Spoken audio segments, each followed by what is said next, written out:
Bismillahirrahmanirrahim. Assalamualaikum warahmatullahi wabarakatuh. Alhamdulillah, wassalatu wassalam ala rasulillah, amma ba'du. Pada pertemuan yang pertama kali ini, pada aplikasi Office yang kedua, kita akan masih menggunakan aplikasi spreadsheet yaitu Microsoft Excel. Untuk itu, para mahasiswa diharapkan untuk mempersiapkan komputer dengan aplikasi spreadsheet Microsoft Excel yang terinstall di dalamnya dengan menggunakan versi minimal 2013 sampai 2019. Pada perkenalan ini diharapkan mahasiswa dapat mengentry data, mengolah data, menggunakan fungsi-fungsi yang ada di dalam aplikasi tersebut, membuat grafik, serta membuat laporan, dan mengoperasikannya dengan benar. Kemudian, selanjutnya kita akan melakukan review pada aplikasi Office yang pertama. Kita akan menjelaskan lagi sedikit tentang yang sudah pernah dijelaskan lalu. Yang pertama yaitu mungkin jenis data. Jenis data yaitu terdiri yang pertama yaitu data teks. Data teks yaitu merupakan data yang berupa kombinasi huruf, angka, spasi, dan tanda baca lain mungkin yang tidak dapat digunakan untuk operasi aritmetik. Kemudian yang kedua adalah data angka atau numerik yang berupa bilangan bulat, bilangan pecahan, dan positif ataupun bilangan negatif. Sedangkan yang ketiga yaitu data tanggal dan waktu atau date and time, yaitu data yang berupa format angka yang menyesuaikan format tanggal dan waktu. Misalkan DD, MM, YYY, yaitu tanggal, bulan, tahun, atau sebaliknya MM, DD, YYY, berarti bulan, tanggal, tahun. Yang keempat yaitu berupa formula atau rumus. Formula atau rumus ini yaitu berupa instruksi matematik pada suatu sel atau range pada lembar kerja atau spreadsheet yang digunakan menggunakan operator aritmetik. Bisa plus, minus, kali, bagi, dan pangkat. Yang kelima yaitu berupa fungsi. Fungsi yaitu merupakan rumus yang siap pakai yang dapat digunakan langsung sebagai alat bantu dalam proses perhitungan dalam Microsoft Excel. Oke, berikutnya kita akan mengenal tentang fungsi matematika. Yang pertama, terutama untuk fungsi-fungsi yang kami jelaskan di sini, hanya saya ambil dari sebagian saja yang lebih sering digunakan dalam akuntansi ataupun keuangan saja. Jadi masih ada fungsi-fungsi lain yang mungkin bisa Anda eksplor sendiri. Oke, kita kembali lagi, yaitu fungsi matematika. Yang pertama yaitu untuk membulatkan angka, kita dapat menggunakan fungsi round, yaitu formatnya itu sama dengan round, kemudian angkanya, terus jumlah koma, jumlah dari digitnya. Nanti kita akan praktekkan pada sesi berikutnya.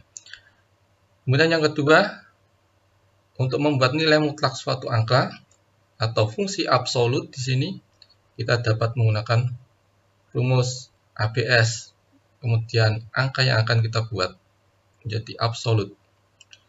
Kemudian yang ketiga, untuk menghitung akar kuadrat atau square root, kita dapat menggunakan rumus SQRT, kemudian angkanya yang akan kita buat akarnya. Kemudian berikutnya ada beberapa fungsi statistik di sini yang mungkin Anda sudah ketahui, yaitu yang pertama untuk menjumlahkan nilai yang berupa angka individu, kelompok, atau gabungan. Ini dapat berupa angka dalam suatu deret mungkin, atau mungkin dalam suatu range, atau mungkin dalam suatu baris atau kolom suatu tabel. Yaitu untuk menjumlahkan kita dapat menggunakan sum, kemudian angka yang akan kita jumlahkan. Kemudian untuk mencari nilai terendahnya, mungkin dalam suatu deret atau baris atau kolom atau mungkin range tertentu ya. Ini berlaku untuk yang lainnya juga nanti. Kita dapat menggunakan min, kemudian angka yang akan kita deret angka yang akan kita cari nilai minimalnya. Untuk nilai tertinggi, kebalikan dari min, yaitu kita dengan menggunakan max, kemudian angka yang akan kita cari. Kemudian yang keempat, kita dapat mencari juga rata-rata dalam suatu deret itu atau suatu range tersebut dengan menggunakan fungsi average. Yang kelima, kita juga dapat akan menghitung jumlah banyaknya data pada suatu range dengan menggunakan fungsi count. Ini berarti kita hanya menghitung jumlah datanya saja, bukan jumlah totalnya, tapi jumlah data yang terisi dalam suatu kolom biasanya. Oke. Berikutnya kita akan mengenal fungsi-fungsi yang lain, yaitu di sini ada fungsi yang kita gunakan. Biasanya kita bisa menggunakan fungsi absolute yang pertama, yaitu untuk mengunci sel pada baris atau kolom saja, tidak pada keduanya. Biasanya ada tanda seperti angka dolar itu menggunakan kunci.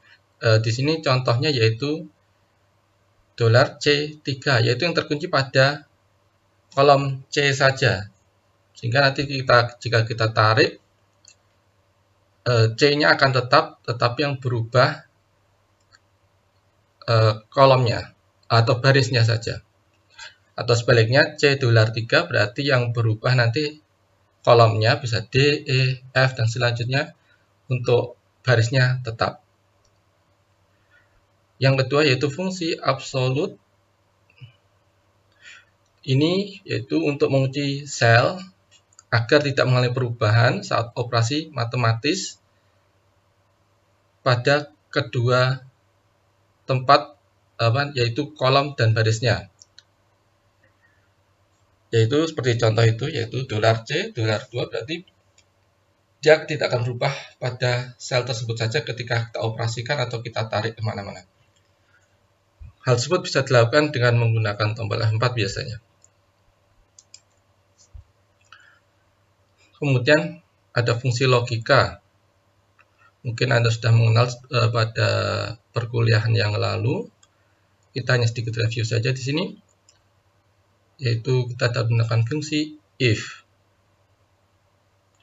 Yang pertama untuk membuat perbandingan antara nilai dan perkiraan, yaitu kita dapat menggunakan if yang murni dulu, lalu nilai logisnya apa yang kita inginkan, lalu nilai ketika benar dan diikuti nilai ketika salah atau tidak memenuhi kriteria yang pertama.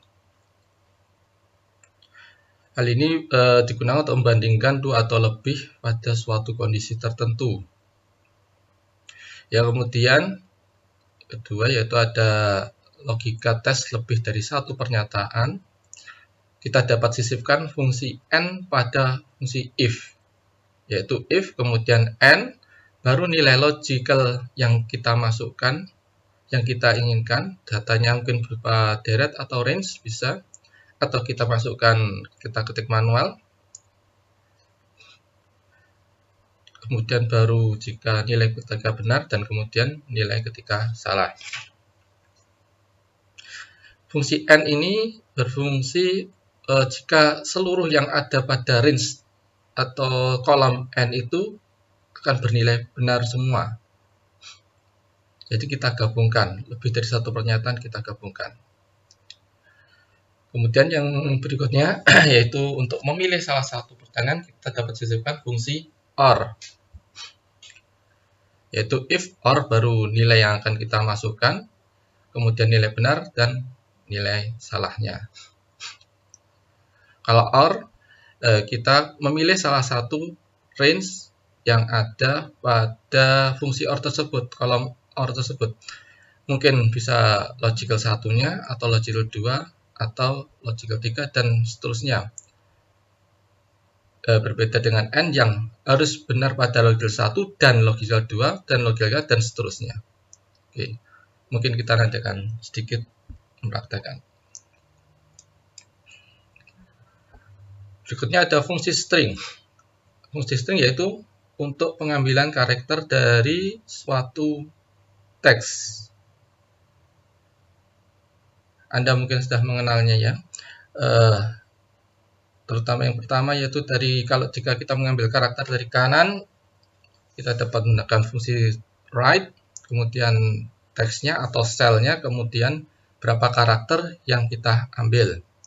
Begitulah yang dari kiri, kita dapat menggunakan fungsi left, kemudian teks atau cell-nya, kemudian jumlah karakter yang akan kita ambil. Untuk mengambil dari tengah-tengah teks, kita dapat menggunakan fungsi mid, kemudian teks atau cell-nya, kemudian pada karakter keberapa kita ambil, karakter awalnya, kemudian diikuti oleh berapa karakter yang kita ambil. Kemudian ada fungsi lookup. Fungsi lookup yaitu untuk mencari nilai pada baris atau kolom tertentu. Fungsi lookup ini sebenarnya adalah perkembangan dari fungsi yang sudah jadi. Di sini terjadi VLOOKUP atau HLOOKUP. VLOOKUP yaitu mencari data pada tabel yang berbentuk vertikal atau kolom. Di sini sintaksnya atau rumusnya yaitu VLOOKUP, lalu yang dicari, data yang dicari, kemudian tabel array-nya, atau kita bisa nanti kita buat nama tabelnya, lalu indeks kolomnya. Biasanya kolom pertama atau kolom kedua dijadikan indeks, kemudian range-nya kalau ada range. Begitu pula dengan HLOOKUP, yaitu kebalikan dari VLOOKUP. Jika HLOOKUP cari data pada tabel yang berbentuk horizontal atau mendatar atau baris. Untuk rumusnya tidak jauh berbeda, hanya saja menggunakan HLOOKUP. Mungkin segini dulu untuk pengenalan fungsi-fungsinya. Mungkin kita akan lanjutkan ke sesi berikutnya. Baik, di sini kita akan mempraktekkan dari materi yang telah saya sampaikan tadi. Di sini saya sudah akan menyiapkan beberapa data untuk mempermudahnya. Oke, langsung saja. Yang pertama kita akan lakukan fungsi round. Di sini ada data yang tidak bulat. Nanti kita akan bulatkan menggunakan round. Sini ada 239,8136 dan seterusnya. Kita akan fungsi round sebagai berikut. Round dalam kurung langsung sel yang kita tuju, atau nanti mungkin kalau angka kita langsung bisa masukkan angka pada tempat tersebut. Langsung enter. Kita masukkan jumlah digit yang kita inginkan, yaitu namanya bulatkan menjadi 2 digit. Kita akan membulatkan sampai 2 digit. Coba kita buat lagi untuk round pada 33,33 ini dengan menggunakan 1 digit. Akan tampil hasilnya yaitu 33,3. Yang berikutnya yaitu kita menggunakan fungsi absolute atau ABS.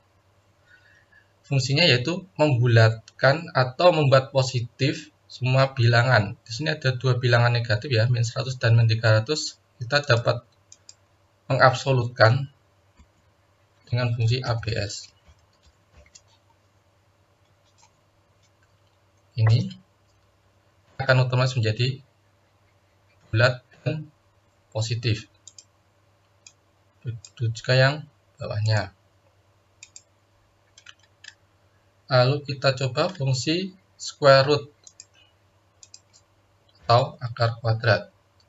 Kita tekan SQRT, lalu selnya atau angka yang kita masukkan nanti. Oke. Akar dari 100 berarti 10. Yang bawahnya akar 12 yaitu 3,46 dan seterusnya. Mungkin yang akar 12 ini tidak bulat, kita mungkin bisa dapat membulatkannya juga. Kita kombinasikan dengan fungsi round.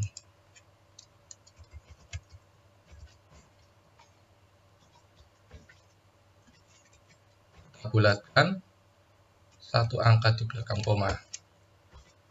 Nah, akan ketemu 3,5. Kemudian untuk fungsi-fungsi statistik pada umumnya ya, mungkin sudah tahu semua. Kita yang pertama yaitu menggunakan sum, yaitu untuk menjumlahkan.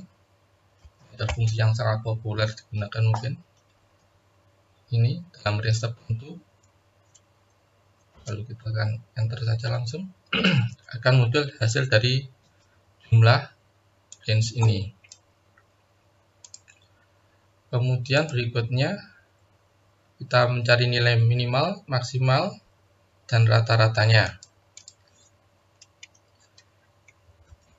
Minimal, masukkan fungsi min, lalu range-nya atau deret datanya itu 17. Dan ini sum, min, dan max, average.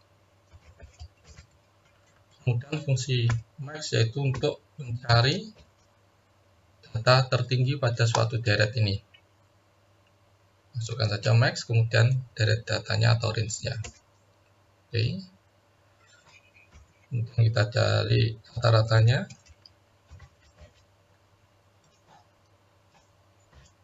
Nah, seperti ini.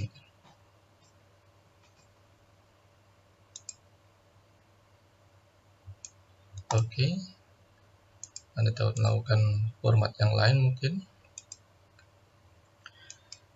Kemudian kita akan coba fungsi count. Itu menghitung jumlah data yang ada pada suatu range. Ini kita hitung ada berapa data yang terdapat range tersebut. Kita masukkan fungsi count. Lalu range-nya kita tekan enter. Berarti di sini ada 15 data. Kita coba hitung. 1, 2, 3, 4, 5, 6, 7, 8, 9, 10, 11, 12, 13, 14, 15. Berarti 15. Kita coba saja kita hilangkan satu data. Jumlahnya akan menjadi 14.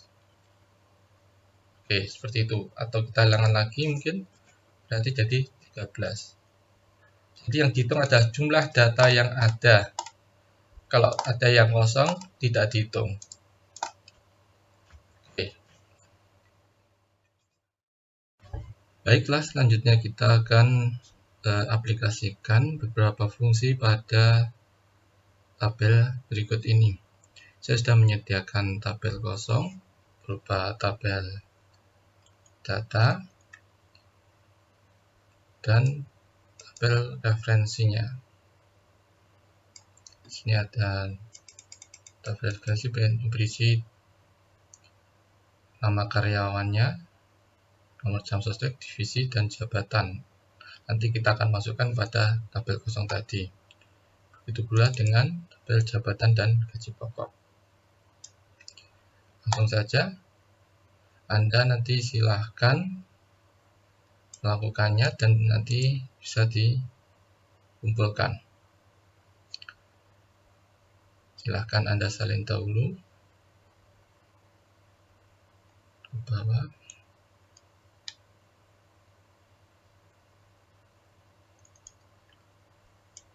sisi kanan, kemudian tabel referensinya.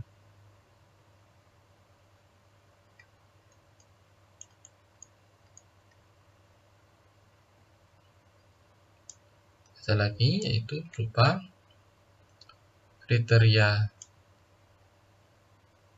untuk memasukkan data tersebut. Langsung saja pada divisi, kriteria divisi kita akan lakukan. Pertama, mungkin bisa menggunakan VLOOKUP dari data staff yang ada tadi, yaitu VLOOKUP atau lookup value, itu namanya. Kita cari tabel array-nya,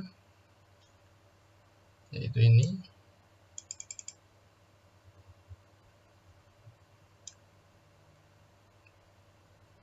Kita blok saja tabel array-nya.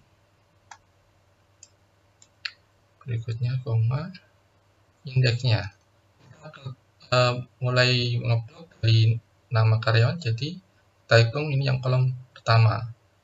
Itu 1, 2, 3 untuk divisi, berarti kolom ke-3. Kemudian kita masukkan nilai false. Nah, itu kita akan muncul divisinya.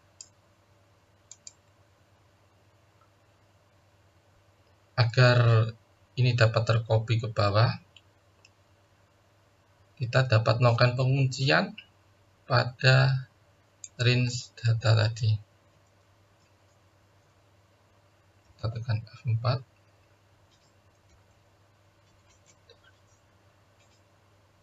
Sehingga ke bawah akan langsung terisi. Oke. Berikutnya, data jabatan sama, menggunakan VLOOKUP yang sama.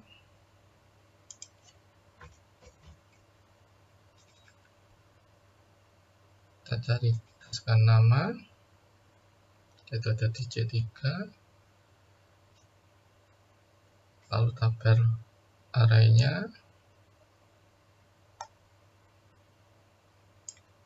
kita lakukan penguncian dulu.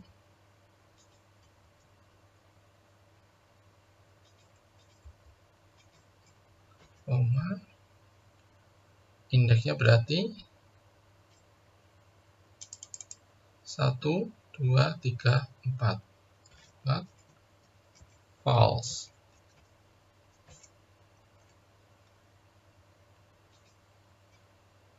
Langsung copy ke bawah.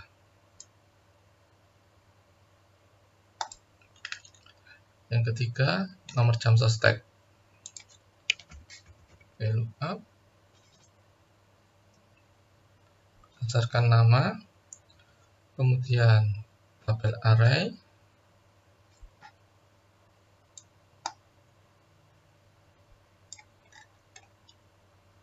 kita bisa kunci, kemudian kolom indeks, yaitu kolom ke-2, kita masukkan false, akan otomatis terisi. Kita tinggal klik 2 kali pada sini, pada ujung yang ada tebal, titik tebal ini, otomatis semuanya akan terisi. Kemudian gaji pokok. Gaji pokok kita akan menggunakan referensi sini, jabatan dan gaji pokok. Jadi kita mencari berdasarkan jabatan. Akan VLOOKUP berdasarkan jabatan, berarti I3, koma, mungkin ada yang titik koma ya, akan menyesuaikan pada sistem masing-masing. Kita blok tabel array-nya, kita kunci dengan F4, Kemudian kolom indeksnya yaitu 1, 2. Jadi ke 2, kemudian false. Oke, sudah muncul. Tinggal kita klik 2 kali, akan turun ke bawah terisi. Berikutnya NIP, gabungan 3A dan 3B. Nah, 3A itu apa? 3 yaitu 3 huruf awal nama karyawan. Berarti kita lakukan fungsi huruf awal berarti dari kiri, left.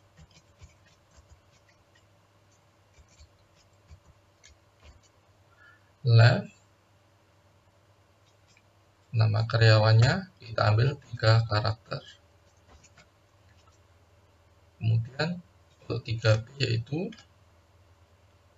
3 angka terakhir, berarti dari belakang kita menggunakan right. Selnya ambil 3 belakang.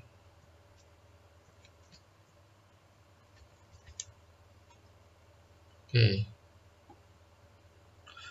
Untuk NIP-nya adalah penggabungan dari 3A dan 3B, dari 3 huruf awal dan 3 huruf belakang.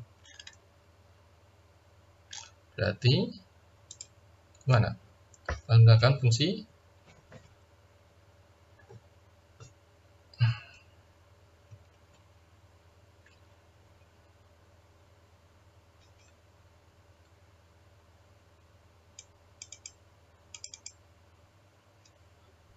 concatenate 3A dan 3B. Nah, ini fungsi untuk menggabungkan karakter concatenate. Untuk semuanya ini bisa kita klik aja 2 kali langsung terisi ke bawah. Oke.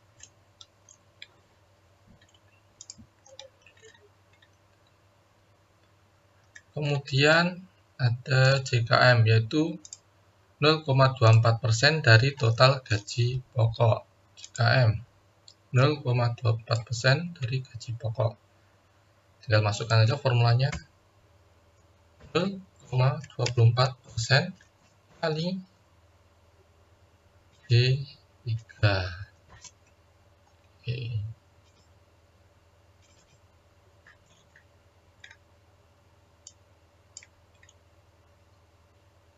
Berikutnya JPK. Jika gaji pokok kurang dari 1.250.000 maka akan dibayarkan iuran JPK sebesar berapa ini?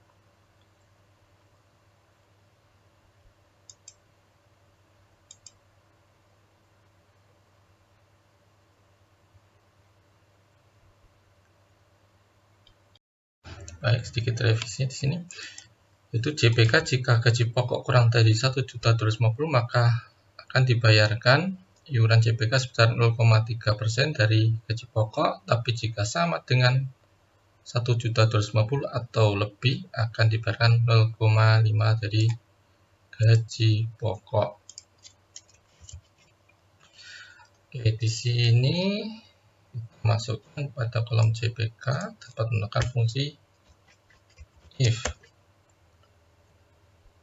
Jika gaji pokok kurang dari 1.250.000 maka nilai benarnya yaitu 0,3% kali gaji pokoknya.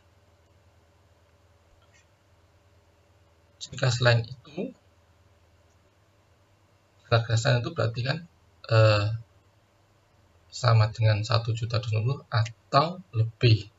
Langsung saja nilai salahnya 0,5% kali pokok.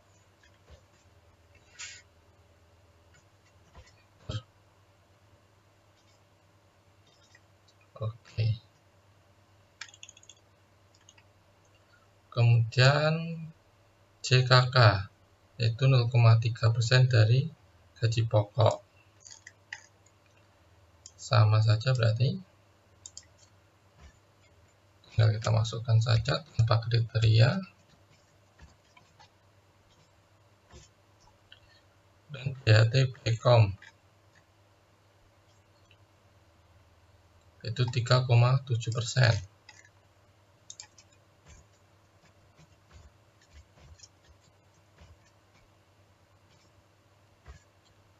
Lalu yang terakhir yaitu JHT by Employee, itu 2% dari gaji pokok. Langsung saja kita masukkan.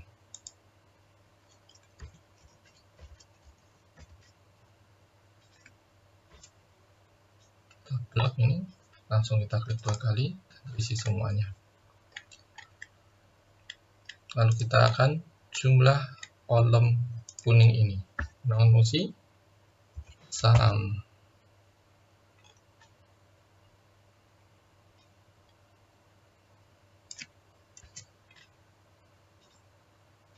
Kita tarik saja. Berikut hasilnya. Oke, Anda bisa lakukan sendiri dulu di rumah, mengikuti contoh ini. Untuk ini nanti akan menjadi tugas yang pertama. Untuk pengumpulannya dapat menunggu perintah selanjutnya. Untuk tugas berikutnya dalam minggu ini akan di-share kembali. Tugas dapat berupa online maupun offline. Terima kasih, mungkin ini yang dapat saya sampaikan pada pertemuan ini. Subhanakallahumma wa bihamdika asyhadu an la ilaha illa anta astaghfiruka wa atubu ilaik. Assalamualaikum warahmatullahi wabarakatuh.